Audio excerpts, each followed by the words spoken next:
Ishwaram, as resplendent sun. It's the start of a bright new day.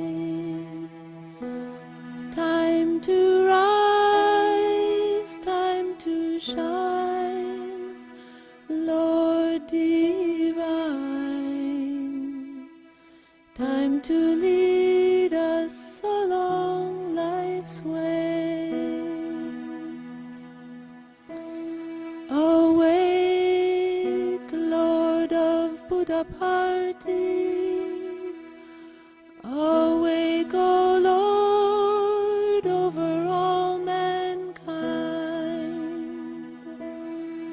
Awake, O Lord of compassion,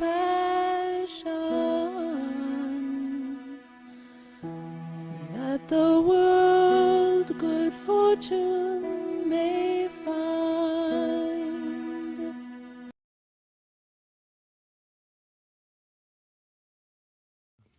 I get the opportunity and I have the pleasure of introducing each of our three illustrious guest speakers.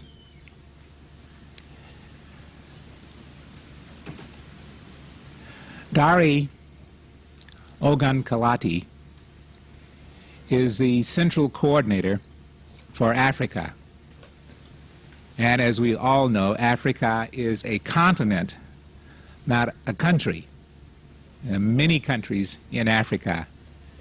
And in some 21 of those countries, there is Psi organization. And among his tasks, he has to coordinate, encourage, and stimulate Psi activities throughout that continent. I've known him for several years and have found him to be, again, as is so often the case with people who have close contact with Swami, I found him to be one who has that drive and intensity and who really, again, is intent upon practicing the teachings. I even get a good deal of inspiration when I come into contact with him, because all he wants to talk about is Psi organizational work or service work, or how we can do this, how we can improve this, and that goes on and on and on and on and on, because he is constantly thinking of Swami and of his responsibility as a devotee, as a worker in the organization. I remember one time at Prashanti Nilayam we were trying to get into some event that was going on either at the hospital or someplace. There was something interesting happening, and I said to Dari, we don't have tickets, you know. And he says, no, we're not, Swami's not going to give us tickets, we're his workers. We have to go and do some work. And of course Swami himself talks about that a lot. So I did not prepare a set of specific statements. I thought I'd get up and let Swami lead me, and he's led me to say this about Dari, that he is the ideal Psi worker, and therefore he's a great person to come and talk to us. He comes all the way from Nigeria by way of London to come and be with us for these 3 days, and he's going to be here even a little bit longer to interact with devotees and help us in a number of different ways. So we are very appreciative, and we welcome Dari to come and speak with us.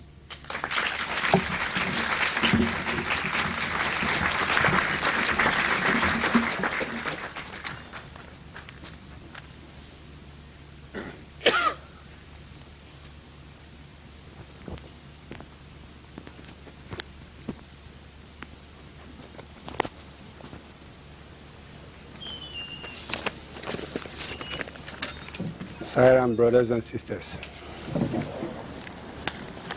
Siren brothers and sisters. Maybe we need to wake up first so that we all get ready for the whole, what we have to talk to ourselves. To start with, I would want to lead a bhajan, a song, before I start my talk this morning. Can the gentleman here come around and assist me? Anyway, we clap, we use our hands. Don't worry, don't worry. Bolo Narayana Jaya Jaya Vitala. Bolo Narayana Jaya Jaya Vitala. Sai Narayana Ranga Ranga Vitala. Bolo Narayana Jaya Jaya Vitala. Govinda Vitala Rajmaya Vitala. Govinda Vitala Rajmaya Vitala. Gopala Vitala Panduranga Vitala.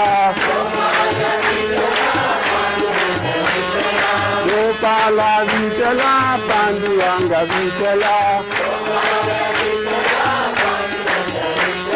Sri Ranga Vitala Sai Ranga Vitala. Sri Ranga Vitala Sai Ranga Vitala.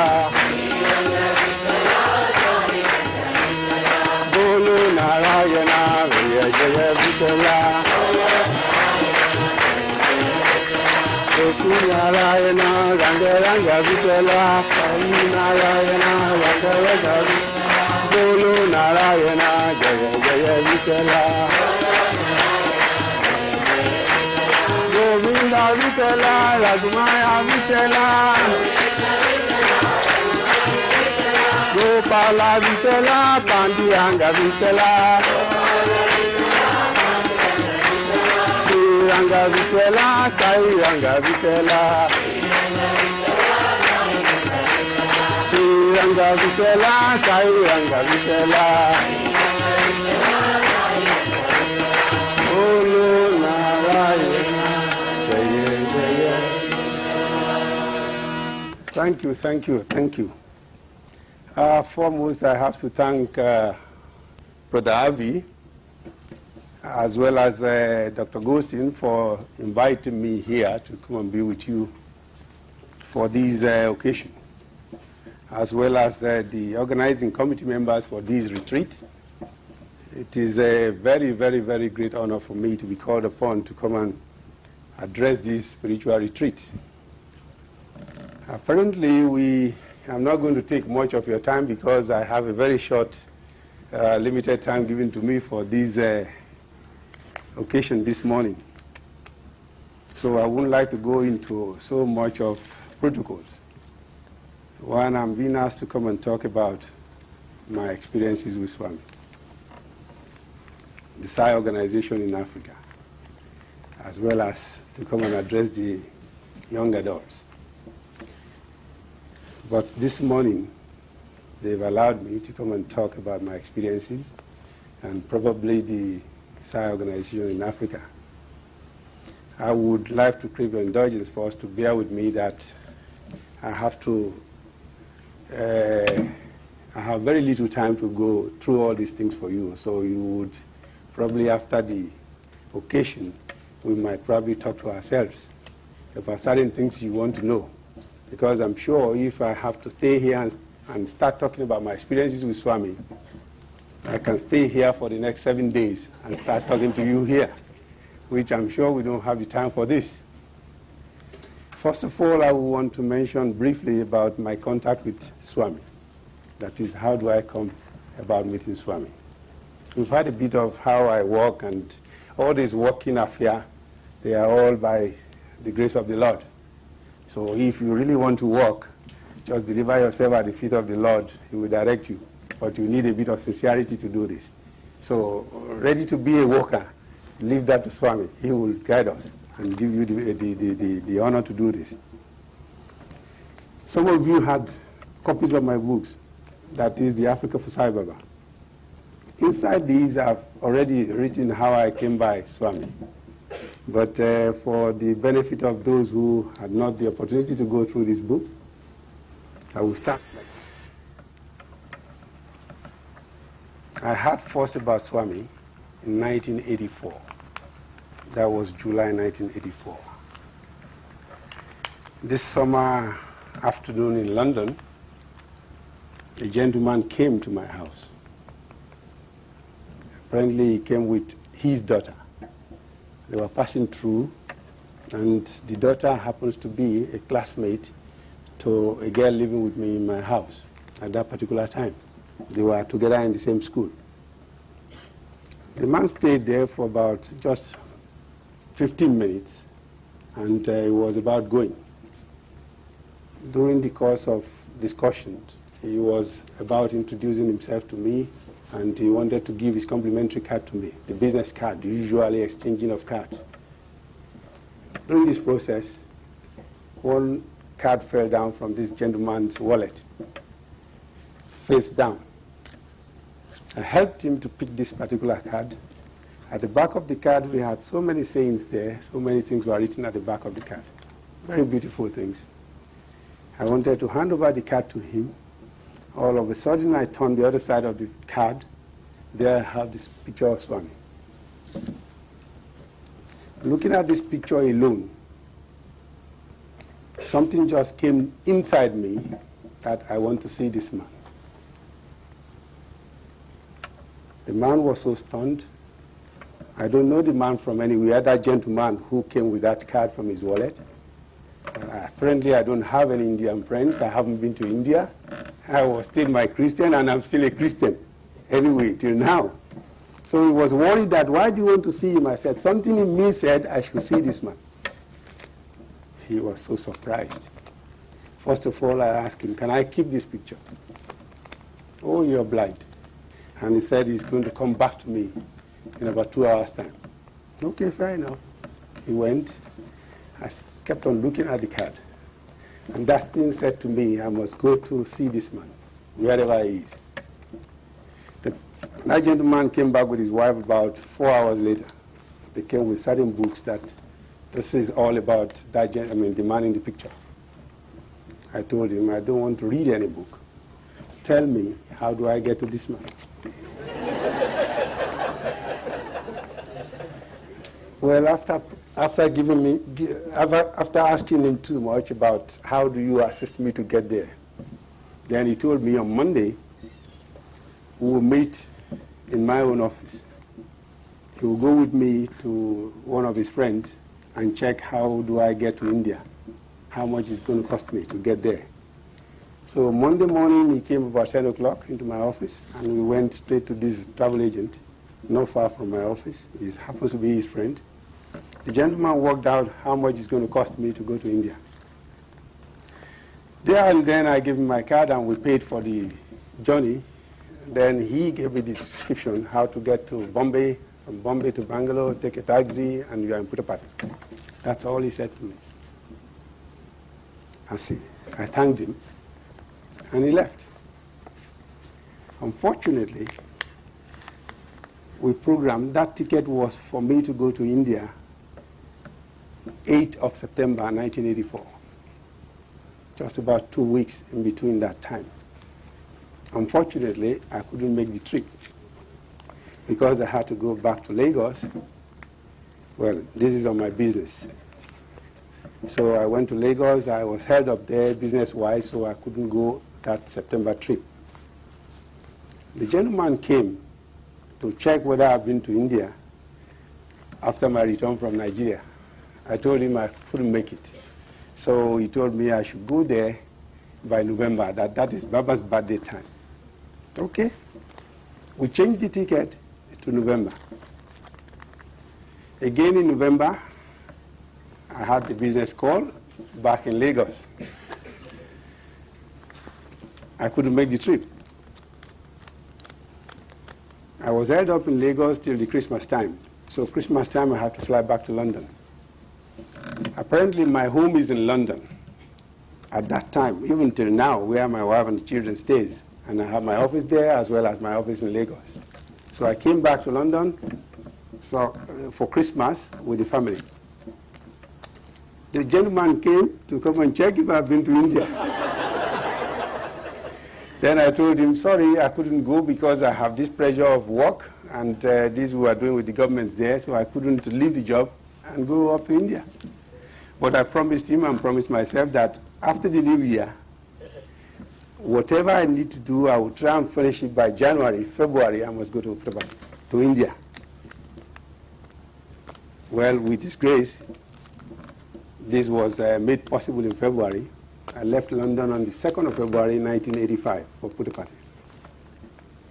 I don't know where Puttapati is or where even the point, well, from the map I can see where India is, so I jumped into the plane, straight to Bombay, checked up to Bangalore. From Bangalore, I called on the taxi, now take me to Puttapati.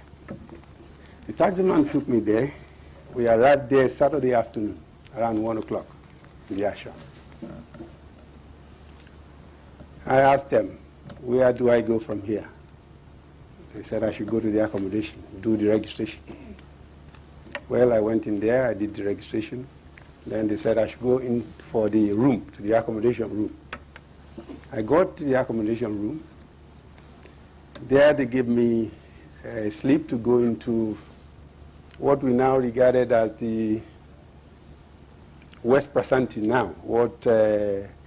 Well, it used to be West Prasanthi, but is now regarded as the Indian sector now. It is West Prasanthi 2, A14. I went there that afternoon, only to find a blank room. Nothing inside the room, just 4 corner walls. I don't understand what that means to me when they asked me to go there.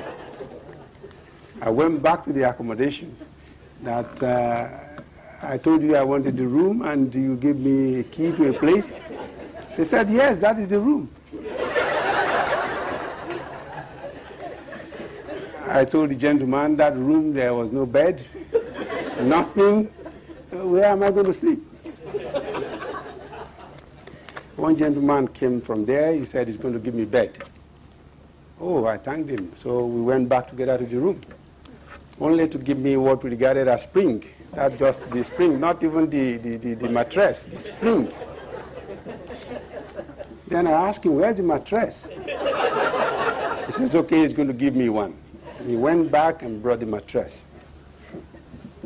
Now I asked him, where about the sheets, the best sheets? The man said, no, you have to go outside and buy this. Okay, show me the place. So I went with him to go and look for bed sheets. While passing through the accommodation room, I asked him to wait. Went inside the accommodation office. I asked the gentleman there, because it was a very good hot Saturday afternoon, don't you have any air-conditioned rooms here? They were all laughing. That is the best room they can give to me, that it has a fan there. Nobody has any air-conditioned room here in this place. At that time, I was thinking to myself, I should have asked the taxis to stay. If the taxi was around then, I would prefer to go back to Bangalore and come back the next morning. Because I wanted to see this man. I was not bargaining to come and suffer there or sleep on the floor. Nobody gave me that insight, that going to see the man, I'm going to suffer. No. I didn't have that picture at all. So we went outside, we bought the bed sheets, and that man said to me, don't worry, the fan is working, you can manage. Again, the toilet in the room is the whole type of toilet. Well, I said to the gentleman, you mean there is nothing better than this in this place? He said, yes, that is the best you have here. Well, I have no choice but to resort to my fate. But in my heart of heart, I was not bargaining for such a thing. So he went back to the accommodation room. I placed my bed, the mattress, the bed sheets. Then I told them, what are we going to do? When am I going to see the man? He said, wait.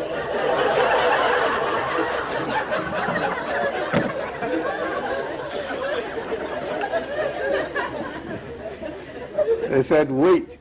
At 3 o'clock, you come here, you be on the queue. Then you all go in. The gentleman will come. I see. Is that the process? They said, yes. Okay. I went back to the room at 3 o'clock. I did exactly what they asked me to do.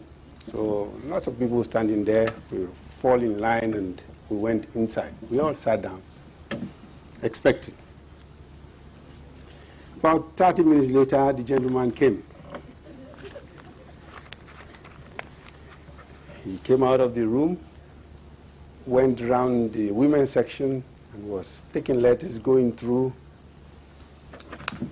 He got to the stage, the place where I was sitting down. He was taking letters and moving, just going, talking to a few people and going around. As I was sitting maybe at the third row, just third to the front, he was just going. He didn't even stop at that place. I tapped the man next to me. Is he not going to talk to us? The gentleman said, wait, he's going to talk to you, not now. What do you mean, not now? He went, continued going until he took the turn and went back into to his, where he came from, the room. They said we should all stand up and go away. This looks very, very strange to me. What do we do next? They said we should come in the morning at 6 o'clock. This is a very, very unbelievable adventure. At that particular time, maybe because of my profession, being a civil engineer, I regarded every move of my life as a project. Because I'm too used to project. So I regarded that trip as a project. The next morning, they said we should come. I went. We all sat down. The gentleman came as usual. He went past without talking to me. Then I couldn't hold my breath. I was thinking maybe it was the wrong project.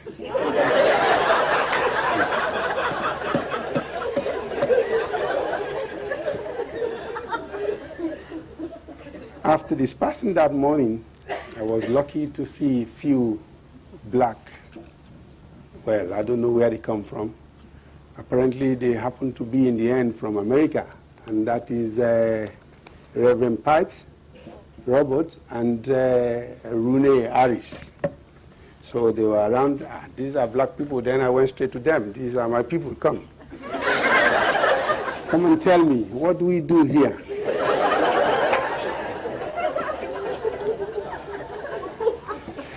Now they were the one telling me what the process is all about. That we have to come in the morning, do this, do that. I see. How long are we going to wait here before he talks to us?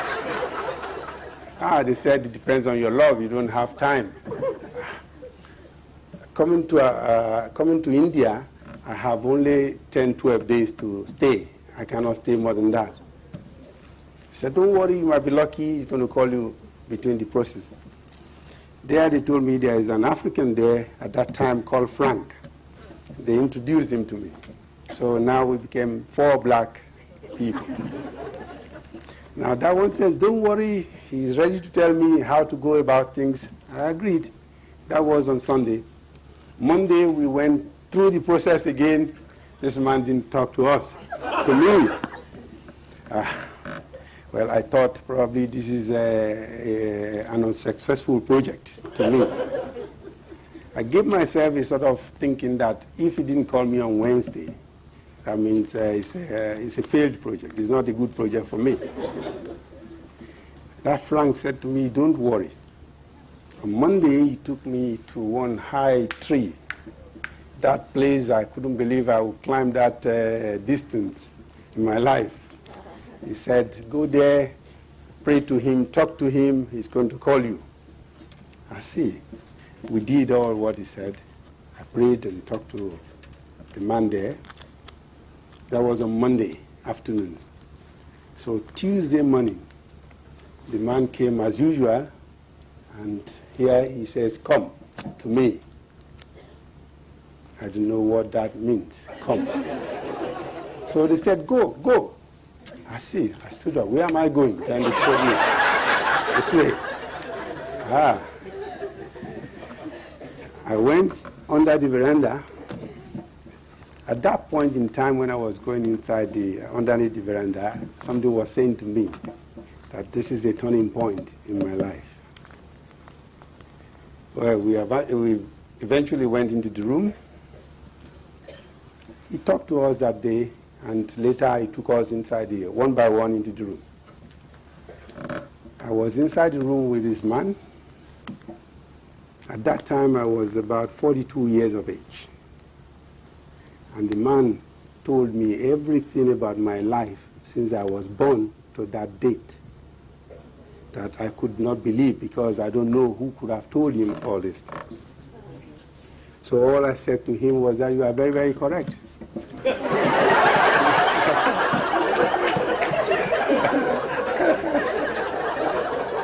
That's all I said to him. I said, you are very, very correct.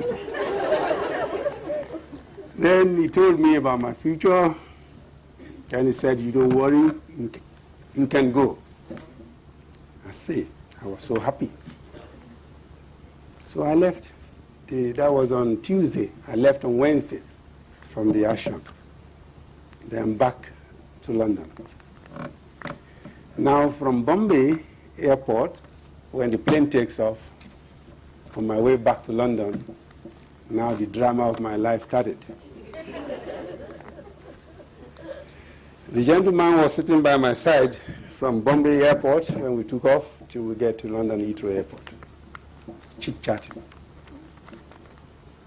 asking me, what, if I do this for you, what are you going to do for me in return? This man was asking me. We were chit-chatting.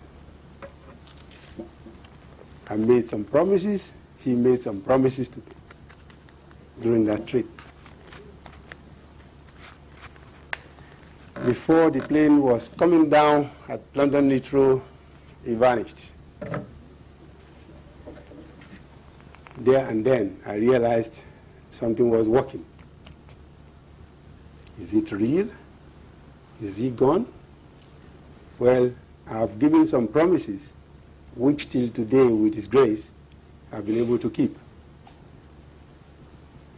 Number one, what he said he was going to do for me, by the time I got home in London, he's already done it, waiting for me. Well, as I told you, as an engineer, all was project, project, project. I had a project waiting for me of about £2 million already waiting for me in my house. The contract which has been given to my company. So the next, which is my own promise to Swami at that time on the plane, was that every three months I will come back to Puttapati, which since 1985, with his grace, I've been able to do till today. Every three months, I'm back there in India. One of my promises. He's done his own part, so I have to do mine. I was so privileged that the gentleman came back again, the man who gave me the card. Now you've gone to India, what does India look like? I told him everything. Oh, he was so happy. Second week, there was a conference somewhere in London about EHB. He asked me I should drive him there. Oh yes, I drove him there. I met quite a lot of people. I didn't even know there was any organization whatsoever, nothing. I was dealing with the man on me and the man basis. No other organization, nothing. In this conference, we had about maybe 65% of those who lead the organization, headed by Indula Shah. I met him there for the first time. They introduced them to me. These are the leaders. I see. So I attended the AHB conference. That was in 1985. I didn't know what it's all about. After the program, I asked Indula Shah, why is this program all Indian affair? Other people, where are they going to fit in into? The man dodged my question. He gave me his complimentary card. He will talk to me later. I see, that's good. Well, I left. 3 days later, that my friend came and said I should drive him to another place. Well, we are now friends. So I drove him to that place. Got so good, we met Indula Shah there. That was where he was staying. That's good. The man dodged my question the other time. Here we are again. That organization of yours, why is it an Indian affair? Now the gentleman said, no, it's not an Indian affair. But we are not going to bring everybody. If they come, the place is free. What do you mean by that? Do you have any other races there? He said, yes. I see. How can I see them? Oh, no problem. When I get back to Bombay, that time we don't have fax. We have only telex. So I will send by telex to you all the list of those blacks that have been involved with this organization. I see, that's good.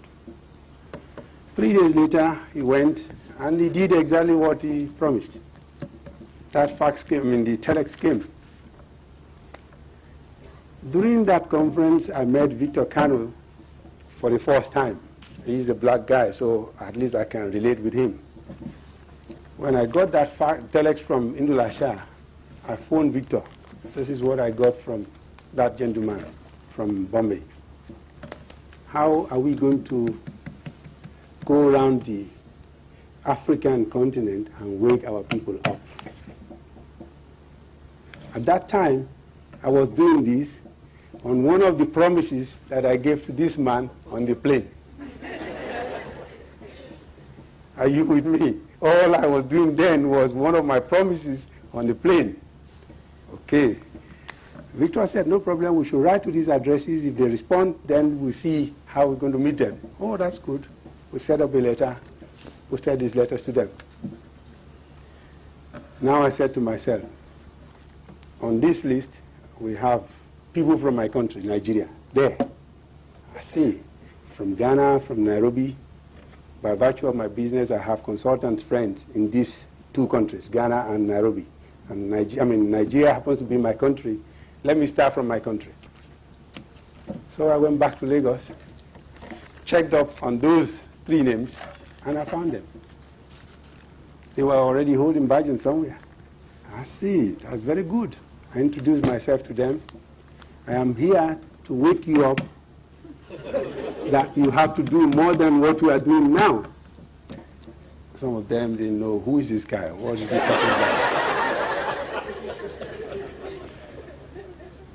It was not easy for me to explain to them that I met the gentleman in India and I gave him a promise. I couldn't say that to them. They would not understand. I left Nigeria after meeting those 3 people and where they have their badges. It was the first time I will ever see people going into a place called Bajan Place. That was in Nigeria. I went straight to Accra in Ghana. I met them. Through the address, they took me to their Bajan. I addressed them. Well, maybe because I'm a black man and this is a black country, so they accepted me without any reservation. From there, I went to Nairobi. That is in Kenya. I told my friend in Nairobi, who is a civil engineer, that I'm coming to Nairobi. Check these people for me. I didn't know what he did. He got these people, and I didn't know how they got the whole thing between my friend, who is a Kenyan, and these Indians. By the time I got to Nairobi, my friend was at the airport. He picked me straight to those Indians. Reaching the Indians, they brought me to a big hall where they had about 500 Indians waiting for me to come and talk to them about this man. And I asked my friend, I didn't ask you to do this. He said when he told them that I'm coming, they were very, very happy. They wanted to come and hear from me because I've been to India, so they want to hear something from me. Trouble starts. So people, they are already seated. What am I going to do? Then somebody said to me, yes, I've been to India. So tell them exactly what happened when you went to India. I stood before them, big crowd, talking about how I went to India, what happened in India. I was there for about 2 hours talking to them about Baba. We finished that session. Now we come to the questions and answer session. They were all asking questions. All of a sudden, one elderly lady asked me this question. Please, gentlemen, since how long have you been with Baba? All of a sudden, I had a flash right in my front. I had this voice saying to me, don't answer that question.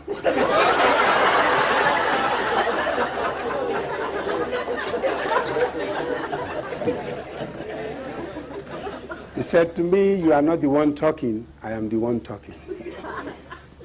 I couldn't believe it. Then I said to the woman, please hold on. That is a long story. I will answer your question later. We continued to take other questions, but at that junction, I really wanted to wind up and leave the stage. In the final analysis, I didn't answer that woman's question before I wounded the whole thing up and left the stage. But it was a good gathering, meeting most of them there. Some came later on, we talked, and I left the country maybe the third day, back to London. That was precisely 3 months after leaving Puttapati in February. Then that thing, when I got to London, strikes my mind. I promised that man 3 months I must come. So I jumped in the plane, back to India. When I got to India that afternoon, the gentleman came as usual, and straight he called on me, come. So I went in. When he took me to the other room, he patted me at the back. Very good boy. You are not the one talking, I was the one talking. That was the end of my journey with Swami. Since that day, I cannot do anything without Swami. Nothing.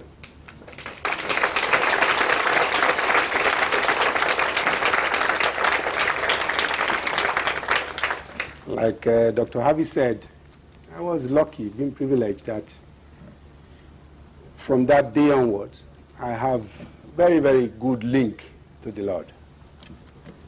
Not even private link, open link. What I mean by open link, well, he said the right word, because that is what I think I am. I am a worker, and I've decided to accept my work. So when I go back to Puttapati, he is my boss, at the same time my father. So I have to report back to my boss. So that I go there, I don't talk to Swami. That has never happened in my life since I've been with him. Because I'm going to report back to him of all what I'm doing. So it's not personally what I needed, but at least I have to go and talk about what is happening. And it's been giving me the honor, the privilege to do this officially. Let me put it this way, since 1987. I went there in 1985, February. I went back again in May, 28th of May, 1985. From May, I had to go back throughout those countries I've been in Africa on his instructions, and came back with a report which I submitted to him, and he said to me, go and give to Indula Shah in Bombay. That was July 1985. I went to Bombay, Swami says I should give this to you. He read. I see, that's very good. That time we are having the 4th World Conference coming in November. Anybody looked at that book and said, well, that's very good. August, I had a letter from him how the Africans will be shaped during the conference. That was the first time in the history of the organization where the African continent was given a separate place during the conference. And we were so lucky that before we left the World Conference, they came. Yes, I went around to make sure that we had about 400 people from various countries in Africa for that conference. After the 4th World Conference, Swami blessed the proposals that we should go and hold the first African conference in Ghana the following year. Of course, with the help of the World Council then. 1987, Swami dissolved the World Council, reorganized the whole system. Between 85 and 87, I was working unofficially, but with instructions and my promise to my man on the plane. And nobody stood on my way with all that I've been doing. I was going to these countries doing all this work, reporting, and nobody stood on my way, and I had no identity. Nobody selected me, nobody appointed me, anything. And it was going on fine. Until 1987, that was December, again I came home back in London for Christmas. I received a letter from India. Somebody brought it by hand. Opened the letter from our man. This is your job. Do you want this job or not? I couldn't believe this. If I am given this job, and it's the job of the Lord, who am I to refuse? So I replied quickly, yes, if you're going to give me the guidance, oh yes, I'm going to do the job. So officially from that 87, that was how I became the central coordinator for the whole continent of Africa. That means to me more burden, more job than when it was unofficial. So I have to justify that position given to me. And with His grace, it has never been easy, but once it's not your job, the cause, the cause is noble, why you don't have to worry. He's going to guide you. He will guide you. In the process, we have lots of turbulences. If, like I've said, I have no time to go through all this here with you, but few I would mention. Number one problem was right at home. Right at home. That is my house.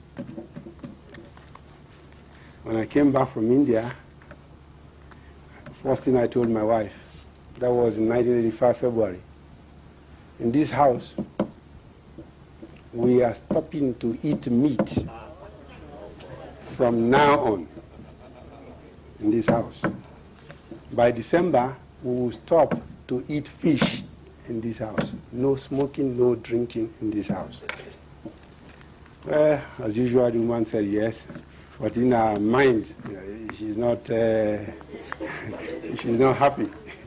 Later on, she tried to ask me, is that man in India told you this?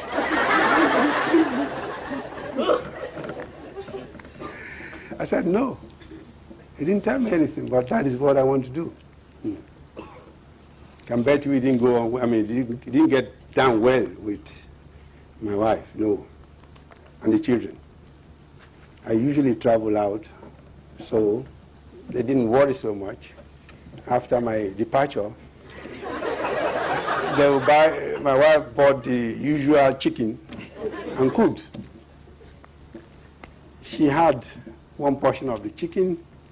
Unfortunately, she started vomiting. She had to throw everything away. First time, she didn't know what is happening. So maybe a week later, she repeated the same exercise, and the same thing happened. Again, at that point, she didn't know anything. She hasn't been, no thought about Baba, or, because it's the man that accepts us, telling us things. They are not yet ready for me. But they couldn't say this directly. The third time she did, the same thing happened. So at that third time, now she started thinking, maybe it's this man that told my husband. So when I came back, she couldn't hide the feelings. She sat me down and said, I did this, and this is what I got from it. Is this man telling you we should not eat in this house? I told her, no, the man didn't tell me that. But why should you accept this and you are doing it the other way when I'm not in? She said, well, that's the way they feel. And to tell them we don't eat meat and that stops, no, it's not easy for them. Okay, I have to explain to them that I attended a lecture in the same complex in India where Professor Kasuri was lecturing that morning. He was the one who compared the animals, especially the lion, with other animals, their lifespan, and what animal eats, compared with what lion or tiger eats, and how long they do live. The lifespan of an elephant, he said that day, if nothing happens to an elephant will last 84 years. And for a tiger, normal lifespan is 15 years.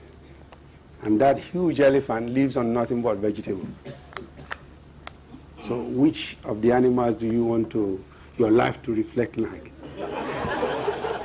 You want to live very long or you want to live very short? Which one? So I opted out for an elephant life because I want to live a bit longer. That was all. I explained to her that, no, not this man, he didn't tell me. Then he accepted. So we managed. That time is not a force. It is something you have to do. And we both agreed. Again, in the process, there were some turbulences, but again, all these, when you surrender to the Lord, He's there to walk them over with you. Experiences, like I've said, I've just jotted down few points. Because if you have to talk of what you've been going through with Swami, like I've said earlier, I'll be here standing for days. Whether on the closed level or on the open level, I've been so privileged to some extent that you wonder, within that short span of years, how do you come about it? One that interests me so much is this of Bhagwan calling me one day and asking me to go and bring the African Negroes to Budapat. That was in 1989, for his birthday. I didn't hear what Swami was saying properly. What do you say, Swami? He says, African Negroes, I should go and bring them? Okay, Swami, how many? How many can you bring? We eventually arrived at 25 numbers. Then I told Swami we will do it. There and then I made all the programs, sent letters to all the countries in Africa, those who have black within their setup. You bring 4 Negroes, you bring 3 Negroes, you bring 5 Negroes, let everybody report and put a party and you lead them, so did. And they all did. As a matter of fact, whatever the Lord says is a command. It's just using you as just a tool in the process. He's the one doing his actions. All the things he does or tells us is just to make us happy. Because bringing all those people to put a party, you are just being used as a link to do this, like a postman. That's all. They all came. And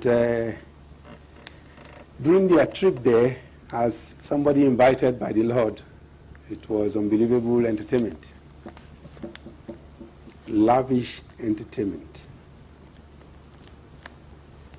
Lots of them were given many things,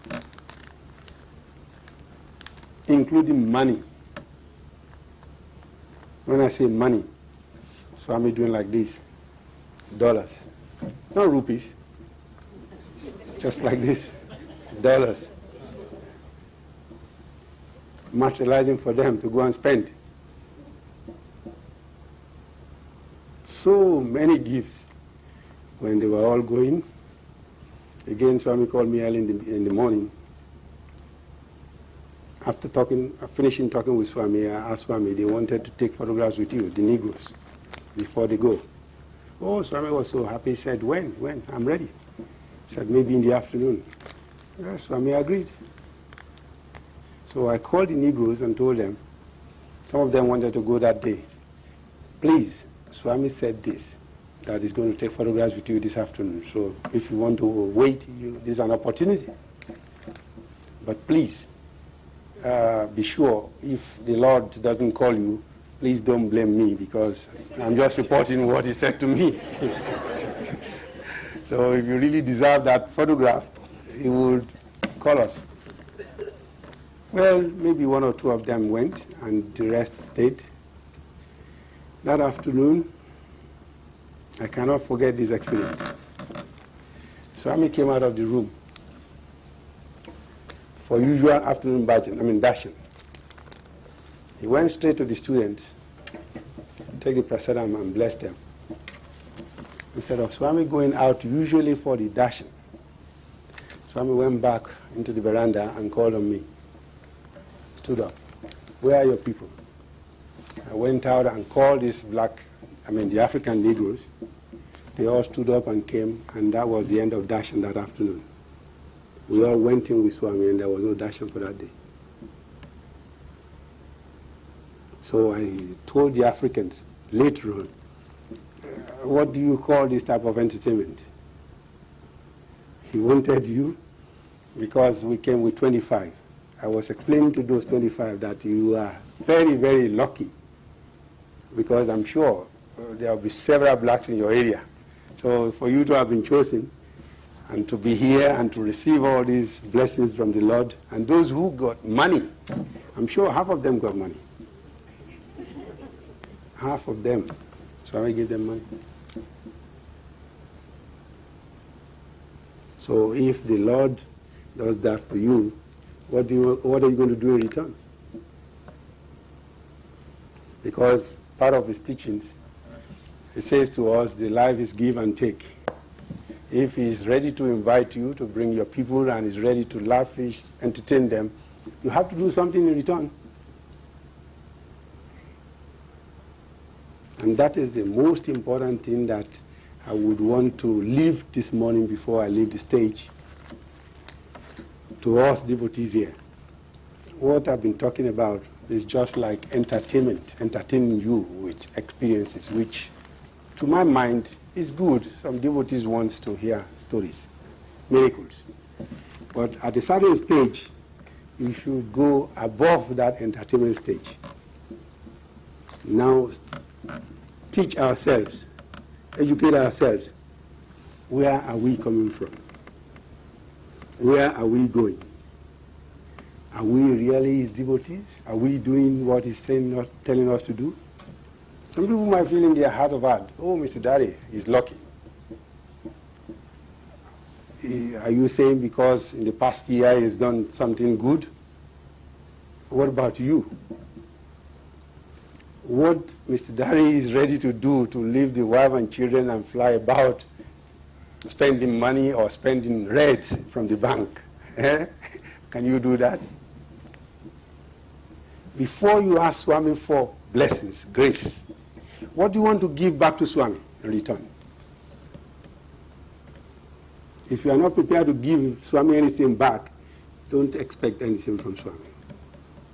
As father and son, or mother and daughter, whatever you need, that is like normal food, oh, the Father will provide. That is what is very, very essential that you must eat, wear one cloth or so. But if now you talk of desires that you think, my Father, give me this, you should ask yourself, have you been a good boy to your Father? Otherwise, he's not going to give. Would you do that to your son? So let's look at the practical aspect of what are we to Swami? What is Swami to us? Are we playing our own role the right way, properly? Or if we don't understand that role, are we ready to learn? Otherwise, we are here, some of us will be here maybe 10, 12 years.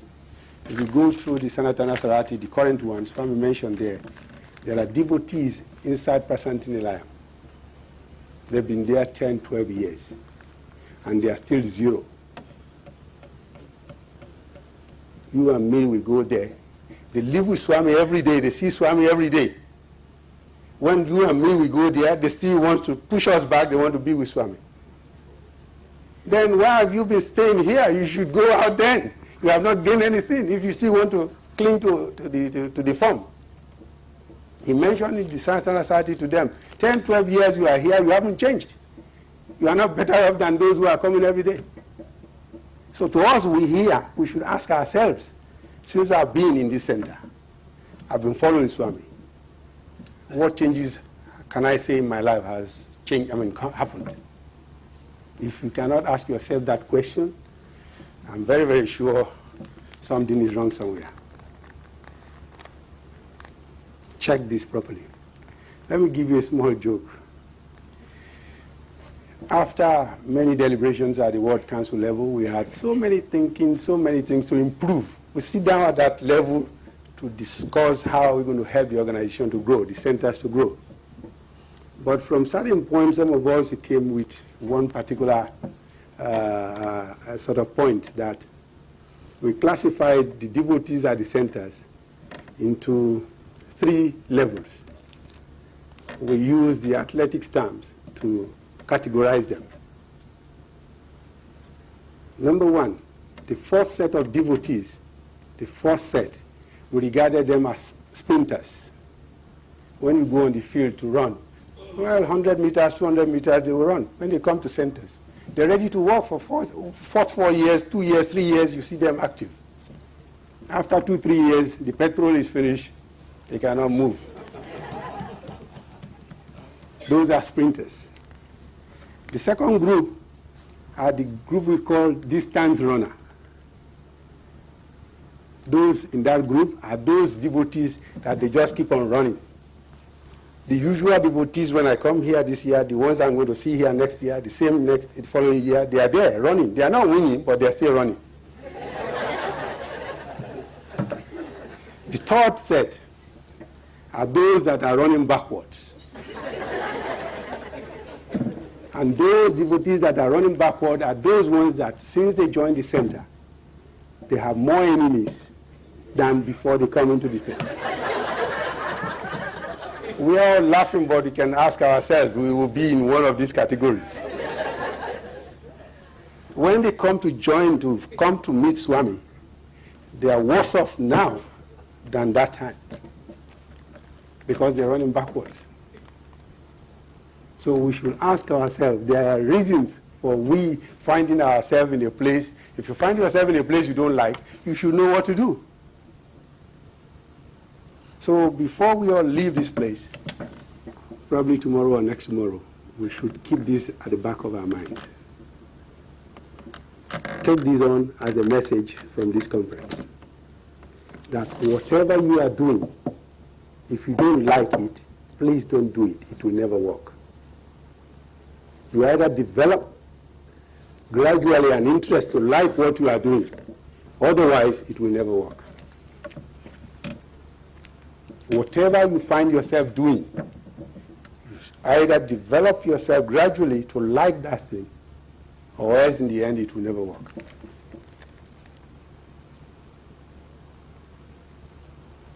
You can cite so many examples, so many stories, so many miracles. It's all entertainment. We still have to ask ourselves, why am I here? Am I a sprinter? Am I a distance runner? Or am I running backwards? If you ask yourself, the Lord will always give back to you what you give. Dr. Islam was saying yesterday, if you don't give, if you do good, for sure you're going to get good back. And if you do bad, you're going to get bad back. If you put in the bank certain amount of money, you cannot draw over that unless you talk to the manager that you want to overdraw, and that means you are owing. So you still have to pay back. We've had so many talks about teaching, practice, leadership, everything. We should ask ourselves, it's easy to come here and talk. Are we really practicing those things? And to practice is not easy. You just have to discipline ourselves and determine that we want to do it. Swami doesn't want anything from us rather than those people that Swami cannot reach. He wants you to reach them. Because it's easy for you and that man to interact than for Swami to interact with that person. That would look like a magical system. So Swami is transforming us so that within the society where we live, we should be able to be useful to our society. And that will assist us. First of all, you have to be useful to yourself before you can be able to help anybody. So we should not just think that we come to these the conferences, listen to lectures, nice talk, and go away. No. You should take something out of here that when you are coming next year, you ask yourself, have I gained anything from the Lord? It's there for us to. Swami says all the time, I'm here for you. But most of us, we don't know how to press the button to use him. And that involves a lot of sacrifice, discipline. Because he's very, very pure. He's in two faces, a human being and a superhuman being. The human aspect of Swami, we talk about. We see him materializing, doing this, doing that. You can talk about that. We are happy. But the superhuman aspect of Swami, who sees that? Who knows that? And he tells us, don't bother to know me. Just follow my teachings. You cannot understand Swami. Again, maybe the leaders in the centers will present this to the devotees.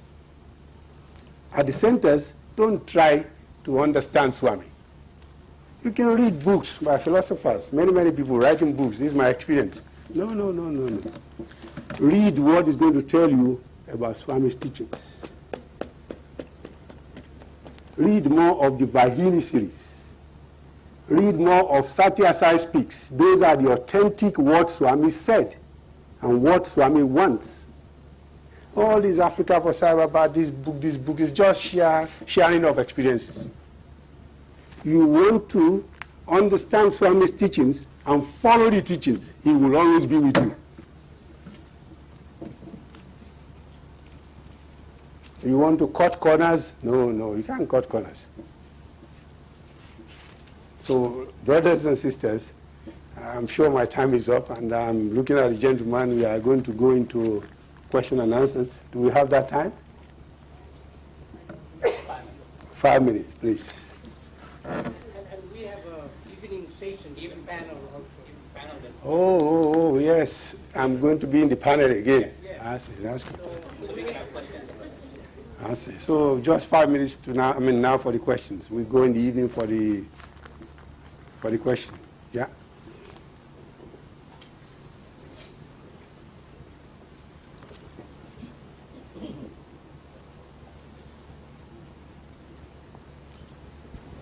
Okay. I am from Memphis, Tennessee. We are in charge of book center. We ordered a lot of, index for Sati Sai, index book for Sati Sai Speaks. Okay, because it's very, very useful. So please come and, buy those books. We ordered about 50, we sold only 6 or 7. So I'm glad the speaker, brought in the, we have to read Vaginis and Sati Sai Speaks. That's very good. That is very, very correct. We want you to read more of what Swami said. Not what Mr. Daddy says, or not what he says, or what he writes. Read more first of what Swami says. The Vahini series are his authentic words. Satya Sai Speaks are his authentic words. You will never go wrong. You will still going to blend reading with what others says, experiences. But those ones are very, very important. Very, very important. Yes, please. Hello, sir. I'm Mr. Dari. Yes, sir. When I was in the presence of Sai Baba, there was a man from Africa who described his experience about Sai Baba appearing on the horizon and then walking right up to the people, the African people, for about 10 days. I was wondering if you know of that incident, if you could tell the people. If I know Of that incident. Well, I heard about it because, well, you know, maybe Africa being undeveloped country. So the same, the continent is so small compared with the advanced ones. And even though we were lucky, privileged that the Lord had only been to Africa outside India, but whatever happens in the continent of Africa, I have the reports, even from Puttapati. If devotees comes to Puttapati from Africa, anywhere in Africa, and they register, at the end of the year, I have the list of all those people sent to me from the central office. So the coordination is very, very effective. So that particular story, oh yes, I have that. Some they will ask me to go and check, and I will check. Hello. Yes, please. Hello. It's working? See, I'm Raj Kachru from Chicago Center.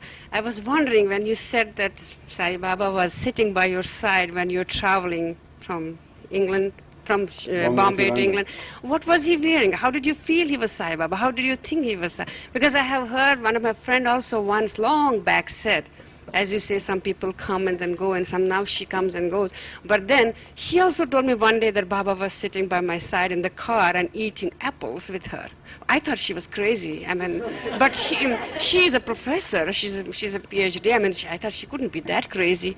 And she's trying, and she's trying to convince me. She says, Raj, I'm telling you. I said, okay, keep it with you, because that time, you know, I just thought. But I just want to know, when Baba was sitting by your side, what was he wearing? Was he in a human form, or was he really having, you know, Baba's form? And just I would like to get a little bit of clarification. Thank you. At that particular time, you know, I was still fresh. I don't know of Baba with any healing, anything whatsoever. I just left Puttapati from Bombay straight to London. And the man I left there in Puttapati was just sitting down there in human form. With his dress. Same. Until when he disappeared, then I started to think, what am I seeing? What is happening? I was not sleeping. No, it was not sleeping. It was not in the dream. No, not dreaming. Not dreaming.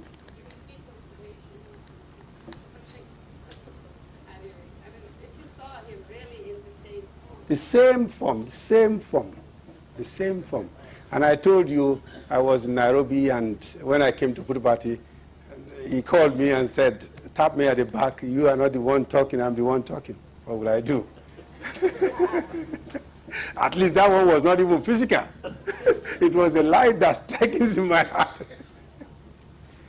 Again, that aspect of you noticing or hearing Swami, again, it depends on you doing your own part of the sadhana. He's going to talk to us. He's here. He's supposed to be here. If you put Swami here, which he says all the time that for years to come, Swami is not going to grant interview anymore, it's going to be interview. You're supposed to keep him here, and when you talk to him, if you complete your sadhana the proper way, he will talk back to you from here. He's here. That is his place. We should not look for Swami in Puttapati. If you want Swami in Puttapati, it takes time before he comes back to you. But if you want Swami here, he will talk to you quickly. But you need to open the ears, know how to open the door to your ears so you can. Well, thank you very much. We'll see you in the afternoon. Silence.